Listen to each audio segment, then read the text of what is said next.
The watch on my wrist read 2:17 a.m. when the front door's lock clicked open. I sat motionless in the darkness of our living room, the leather of my armchair cool against my forearms. The familiar sound of Claire's heels struck the marble foyer, cautious, hesitant taps rather than her usual confident stride. She didn't turn on the lights. She didn't call out. She didn't expect anyone to be awake. When she passed through the archway into the living room, I could smell him on her. Expensive cologne with notes of cedar and something spicy. Not mine. Never mine. "Jesus, Mark." "You scared me," she gasped, hand flying to her chest. "What are you doing sitting in the dark?"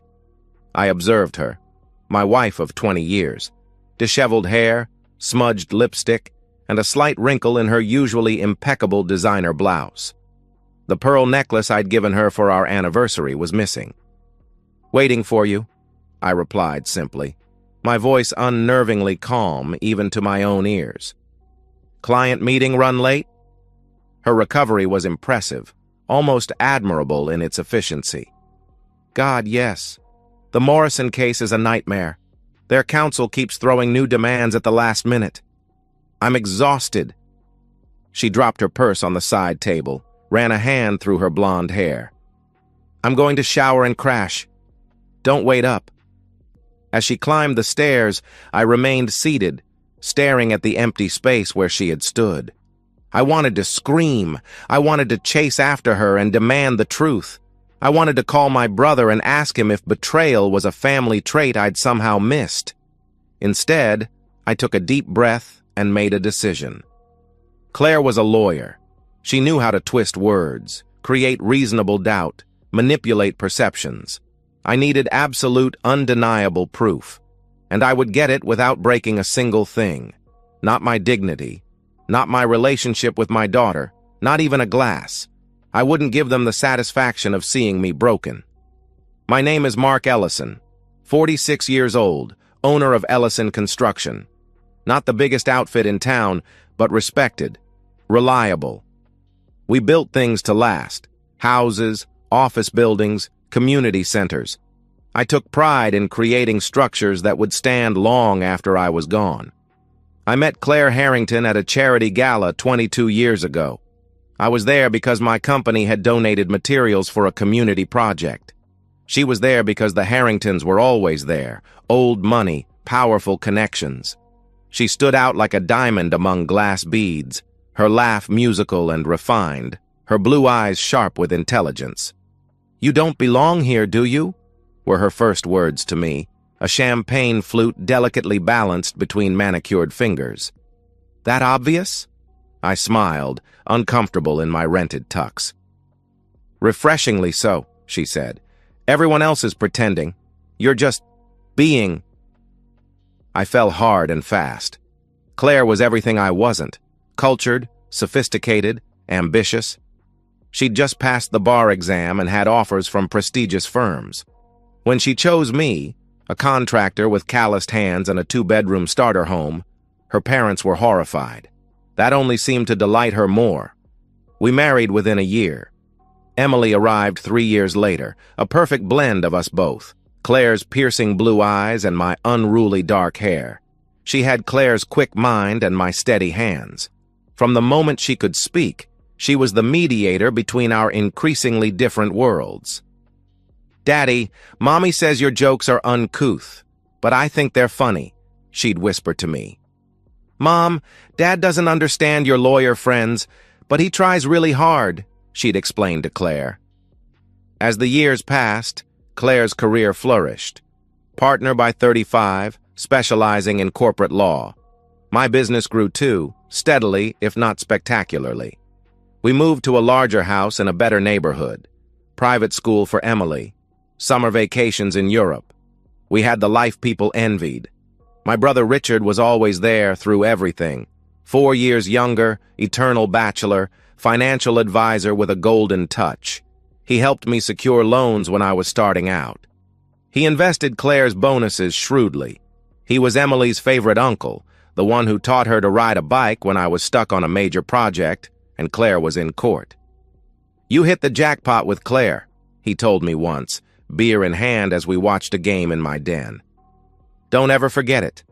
I never did. Perhaps that was the problem. Looking back, I can see the signs started about 8 months before that night I waited in the dark. Claire began working later, canceling our rare date nights at the last minute. Her phone became a jealous companion, never left unattended. Passwords changed on accounts we'd once shared freely. "Mom's always whispering on the phone," Emily mentioned one evening while we were making dinner together. "When I walk in, she hangs up or switches to lawyer talk." I shrugged it off. "Big case, honey. You know how she gets?" But it wasn't just the secretive calls. Claire grew critical of everything. My clothes, my conversation at her firm's gatherings, even the way I loaded the dishwasher. Small disrespects accumulated like snowflakes before an avalanche.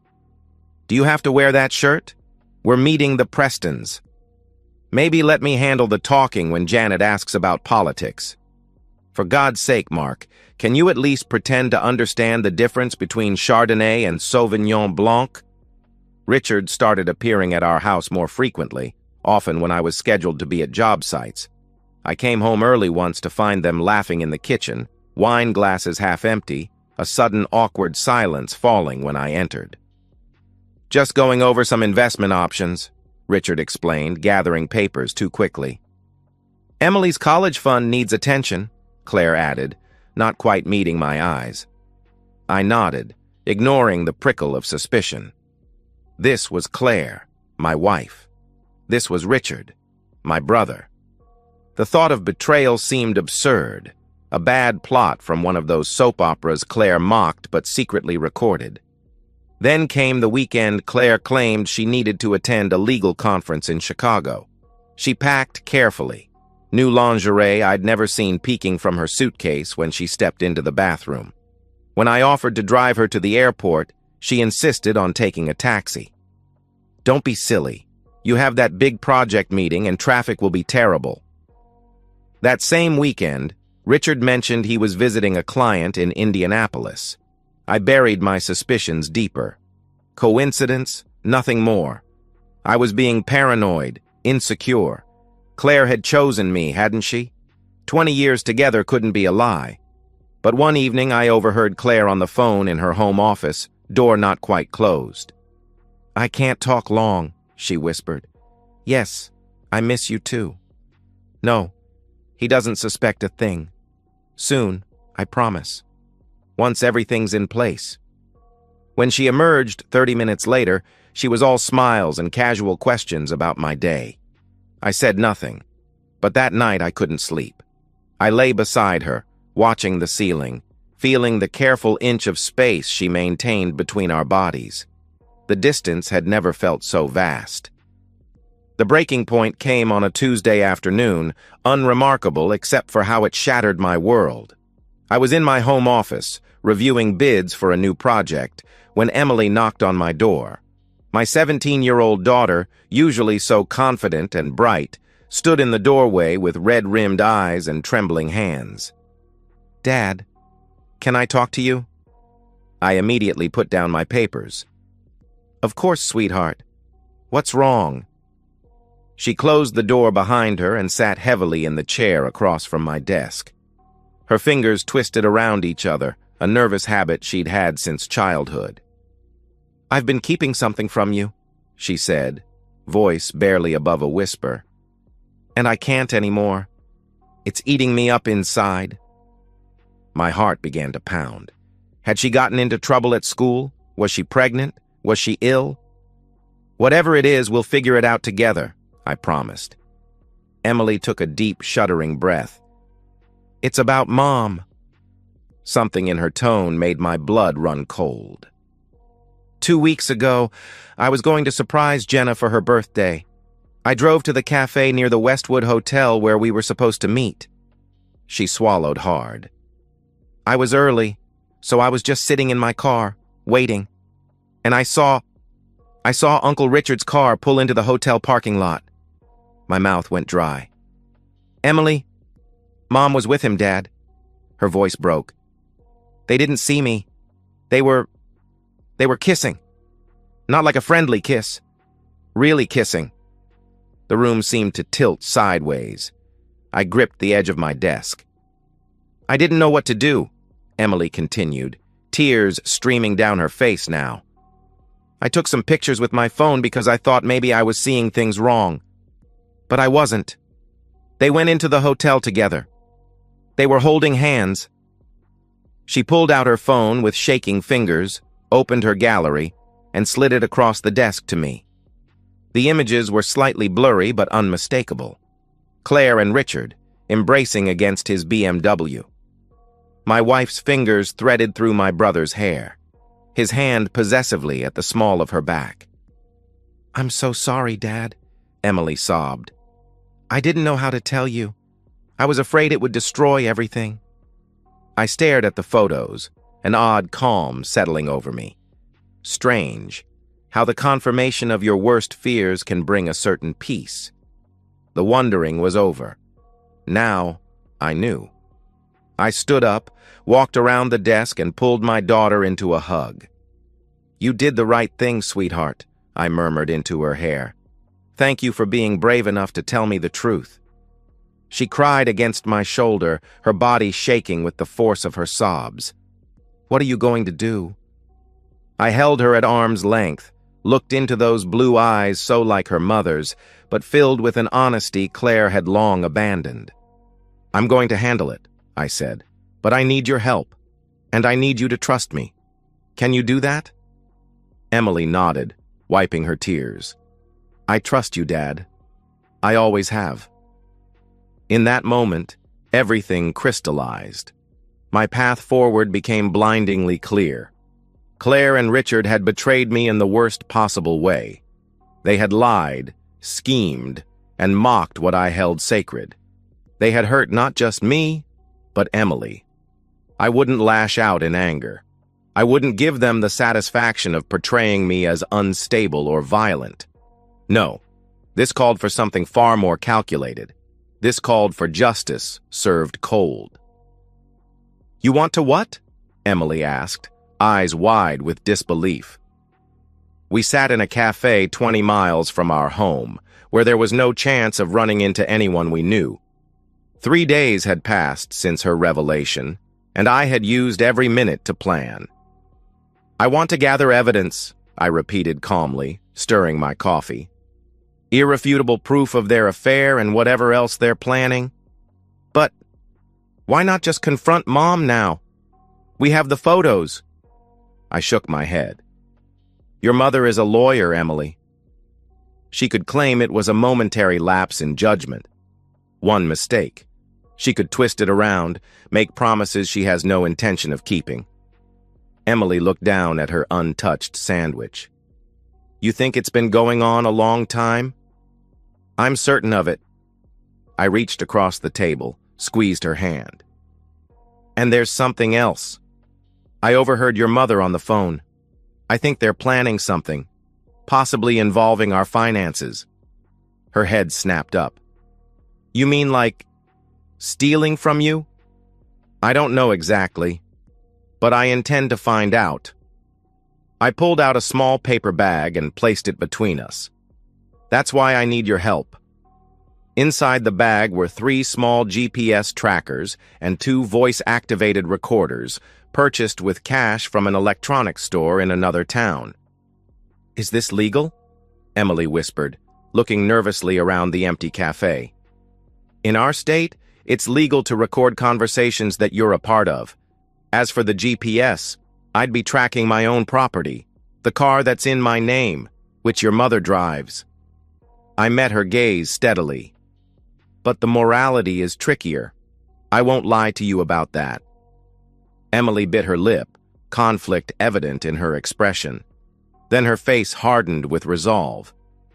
"They didn't think about morality when they started sneaking around," she said. "They didn't think about us at all."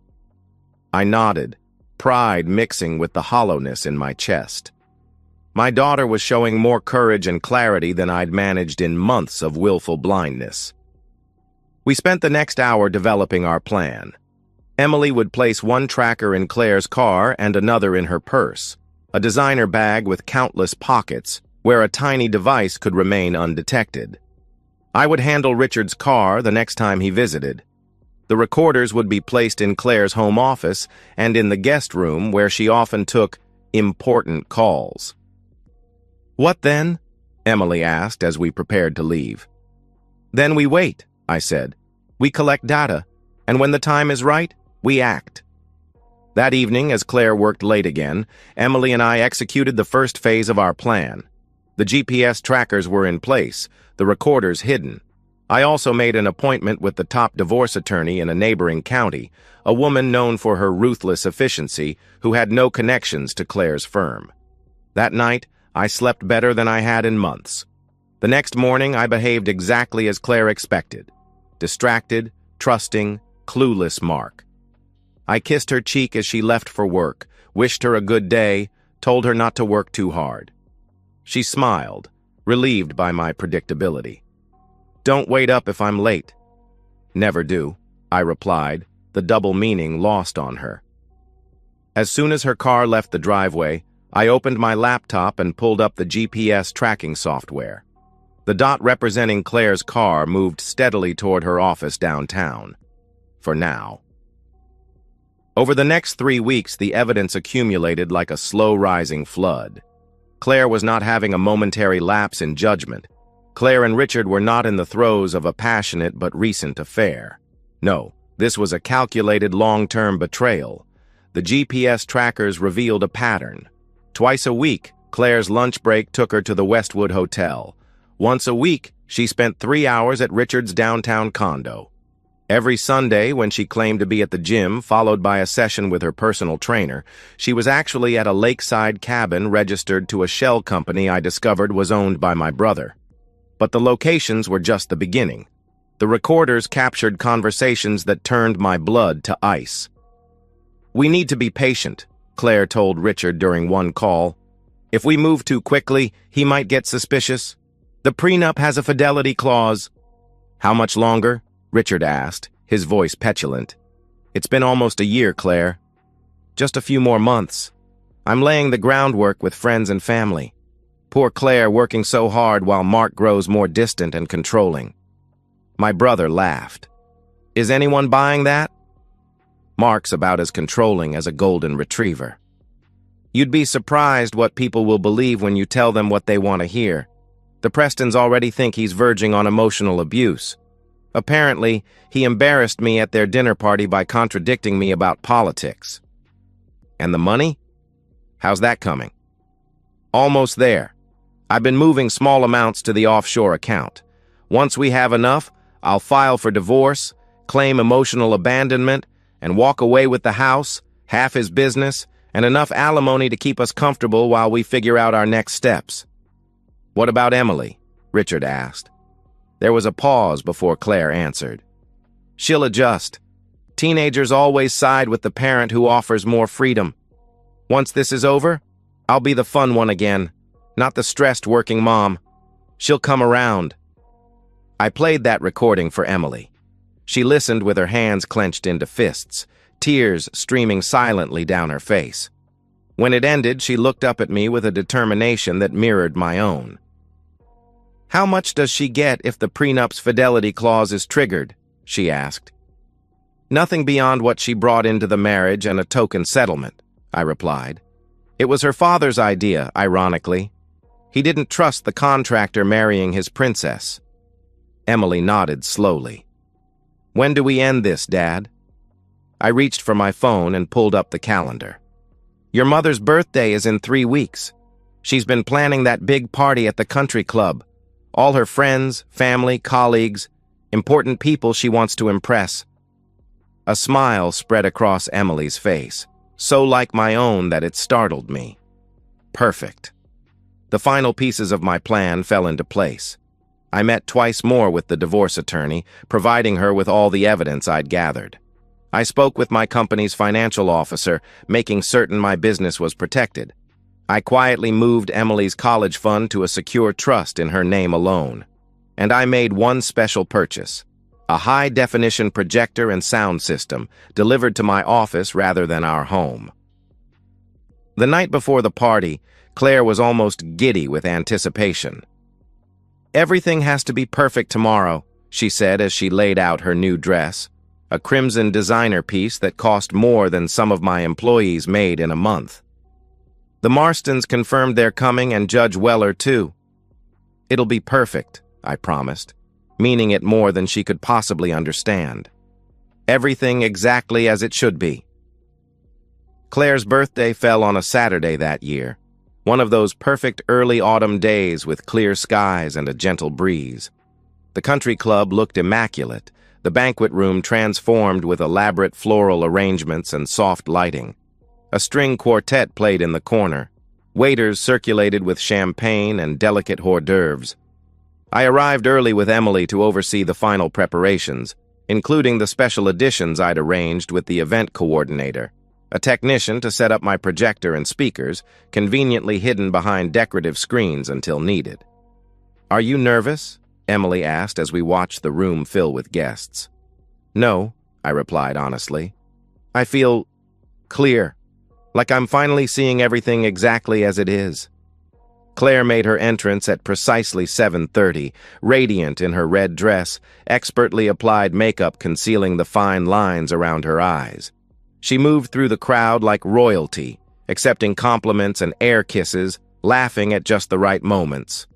Richard arrived 10 minutes later, looking uncomfortable in his tailored suit. He gave me a brotherly clap on the shoulder, pressed a kiss to Emily's cheek, and moved quickly to the bar. For the next hour, I played my part perfectly. The devoted husband, slightly out of place among his wife's sophisticated friends but trying his best. I caught Claire watching me occasionally, a slight frown marring her perfect features when I engaged Judge Weller in a lengthy conversation about his classic car collection. At 9 o'clock, the event coordinator tapped a spoon against a glass, calling for attention. "And now, I believe Mr. Ellison would like to make a toast to the birthday girl." The room quieted. All eyes turned to me as I moved to the center of the room, champagne flute in hand.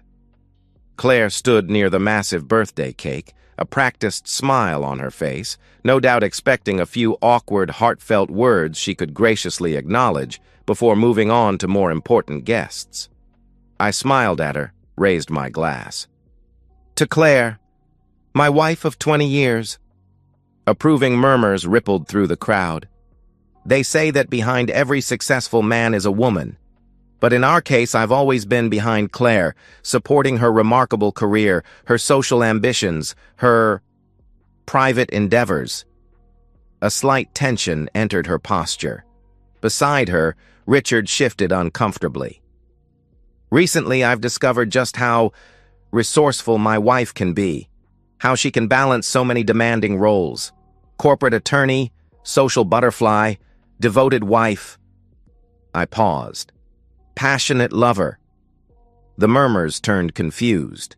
Claire's smile froze. "Oh, not with me, of course." I turned slightly, looking directly at Richard. "With my brother, my younger brother Richard, who's been like a second father to our daughter Emily." Gasps erupted around the room. Claire's champagne glass slipped from her fingers, shattering on the polished floor. Richard blanched, already backing toward the exit. "Mark, you're making a scene," Claire hissed, recovering quickly. "You're embarrassing yourself." "Am I?" I set down my glass and pulled a small remote from my pocket. "Let's see who should be embarrassed." I pressed a button.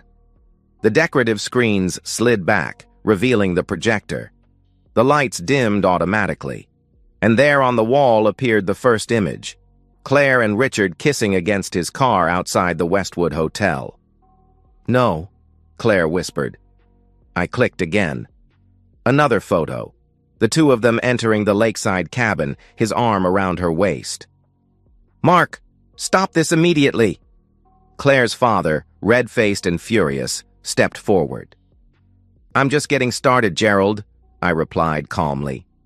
"Don't you want to hear what your daughter really thinks of her husband?" I pressed another button.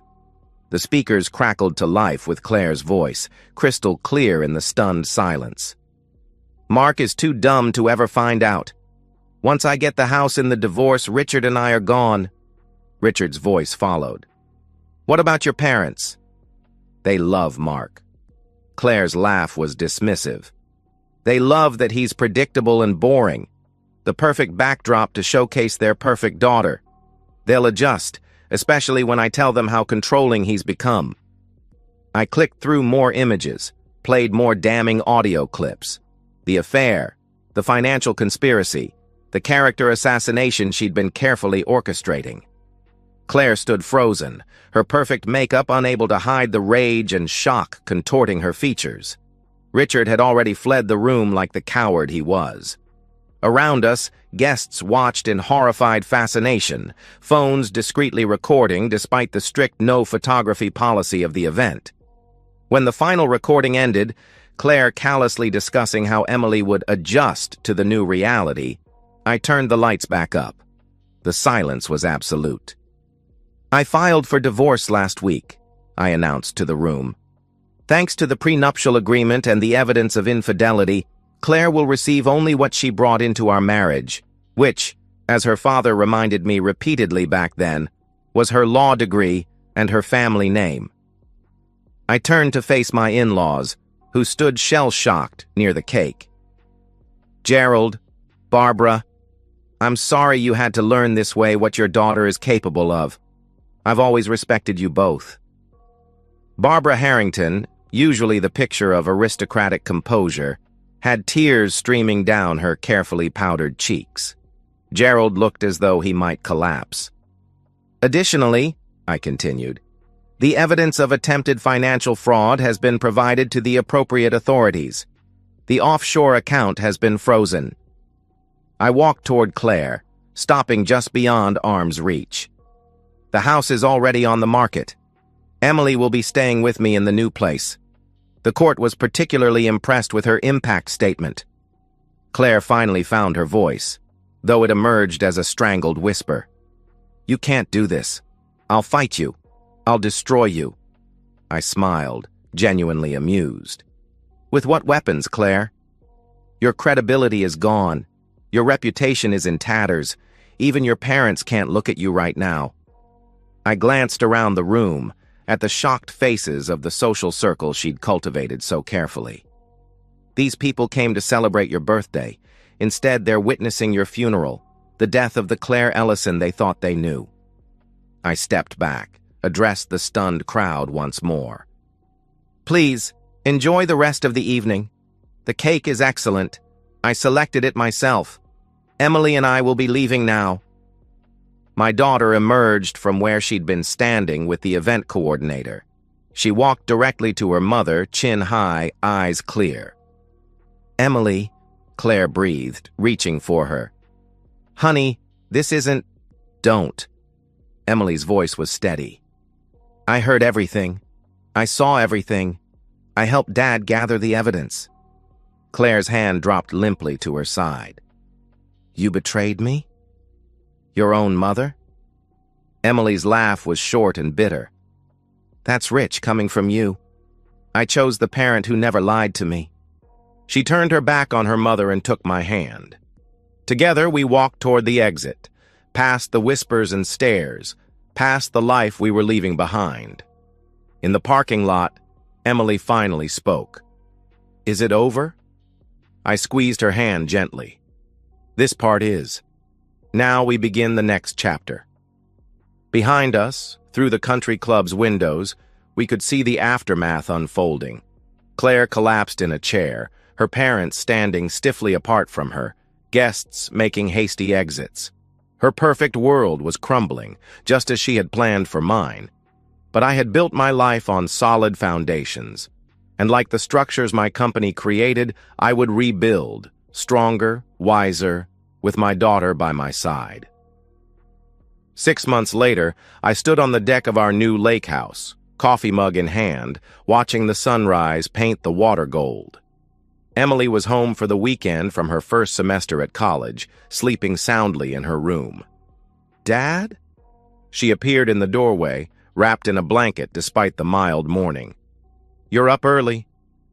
"Old habits?" I smiled, making room for her on the bench. Sleep well? Better than at the dorm. She settled beside me, stealing a sip of my coffee. Have you heard anything? She didn't need to specify. In the months since the birthday party revelation, we had both adjusted to our new normal. The divorce had been finalized with surprising speed, Claire offering no contest once she realized how thoroughly she'd been outmaneuvered. The prenup's fidelity clause had worked exactly as intended. She'd walked away with nothing but her personal possessions and a small settlement I'd added, not out of kindness, but to ensure she had no grounds for appeal. Your grandfather called yesterday, I said. He and your grandmother are still in Europe. I think they're hiding from the gossip as much as enjoying retirement. Emily nodded. After the party, Gerald and Barbara Harrington had publicly disowned Claire, their disgust at her betrayal overriding even parental loyalty. They had made a point of maintaining their relationship with Emily, though, calling weekly and funding a generous trust for her future. And Mom? I hesitated. Claire had attempted contact several times in the immediate aftermath. Tearful phone calls, manipulative emails, even an ambush outside my office where she'd alternated between threats and pleas for reconciliation. Each attempt had been met with calm, immovable silence. Eventually, she'd stopped trying. Working at a small firm in Seattle, last I heard. Started over completely. With Uncle Richard? I shook my head. Richard's wife took him for everything in their divorce. He's selling timeshares in Florida now. Emily was quiet for a moment. Do you think they ever loved each other? Or was it just excitement? The thrill of doing something forbidden? It was a question I'd asked myself many times. I don't know, sweetheart. I'm not sure it matters anymore. She leaned against my shoulder. I miss who I thought she was. Is that weird? Number, I do too sometimes. I wrapped an arm around her. But I don't miss who she actually was. We sat in comfortable silence, watching a pair of ospreys circle above the lake. My phone buzzed with a text from Karen, the landscape architect I'd been seeing for the past 2 months. A warm, straightforward woman who laughed easily and spoke honestly. Nothing like Claire. Are you going to answer that? Emily asked, a knowing smile playing at her lips. Later. I tucked the phone away. This moment is just for us. The sun climbed higher, burning away the morning mist. In the distance, a boat cut across the gleaming surface of the lake, leaving a trail of ripples that expanded and faded. Like the remnants of my old life, still visible if you looked closely, but receding further with each passing day. I had lost a wife and a brother, but found a strength I hadn't known I possessed. Emily had lost her mother but gained an unshakable confidence in her own judgment. Together, we had weathered the worst kind of betrayal and emerged not just intact, but somehow more whole than before. Claire had once sneered that I was too dumb to ever find out. In the end, her greatest miscalculation wasn't underestimating my intelligence, but failing to recognize that real strength isn't found in schemes and manipulations. It's built through honesty, resilience, and the courage to face painful truths. As we sat watching the new day unfold, I realized that in her attempt to destroy me, Claire had inadvertently given me something priceless. The freedom to become the man I was always meant to be. I'm proud of us, Dad, Emily said softly. I pressed a kiss to the top of her head, my heart full. Me too, sweetheart. Me too. And so, we've reached the end of today's story. Was it what you expected, or did it take a twist you didn't see coming? I'm curious to hear your thoughts. Share them in the comments below, and let's get a conversation going. If this story kept you hooked, make sure to hit that like button. And if you're new here or just haven't subscribed yet, now's the perfect time to join our community.